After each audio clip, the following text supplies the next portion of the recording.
History behind 6 wedding traditions still practiced today. 1. Wedding ring.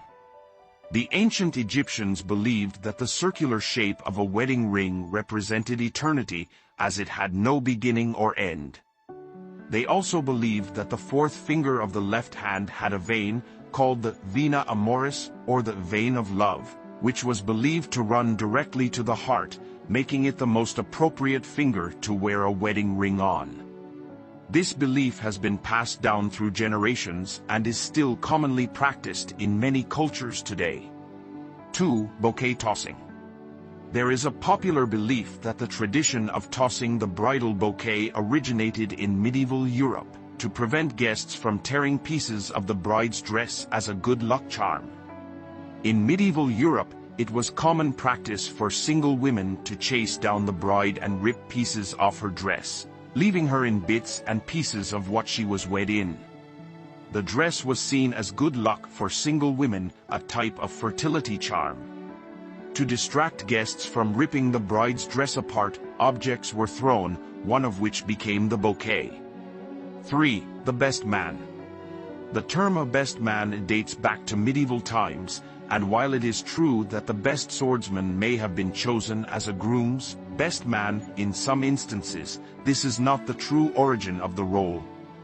The term a best man originally referred to the groom's closest male friend or relative, who would assist the groom with his wedding preparations and stand by his side during the ceremony.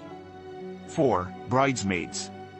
There is a popular theory that bridesmaids would wear dresses in the same color as the bride's wedding gown to act as decoy brides and confuse any evil spirits or ill-wishers who may have wanted to harm the bride. The tradition of bridesmaids wearing matching dresses can also be traced back to ancient Rome, where bridesmaids would dress in similar clothing as the bride to ward off any evil spirits. Today, the practice of bridesmaids wearing matching dresses is primarily a way to visually unify the bridal party and create a cohesive look for the wedding ceremony. 5. Bride on the left.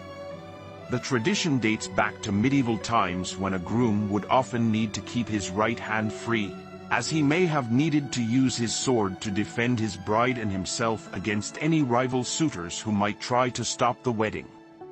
By standing on the groom's left side, the bride would be out of harm's way, and the groom's sword arm would be free to defend them if needed. Over time, the need for sword fighting during weddings became less common, but the tradition of the bride standing on the groom's left side remained. 6. Tying the knot.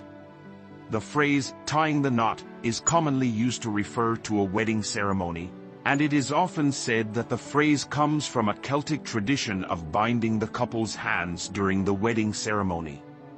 The Celtic hand-fasting ceremony, which involves binding the couple's hands with a ribbon or cord, has been practiced for centuries in Scotland and Ireland.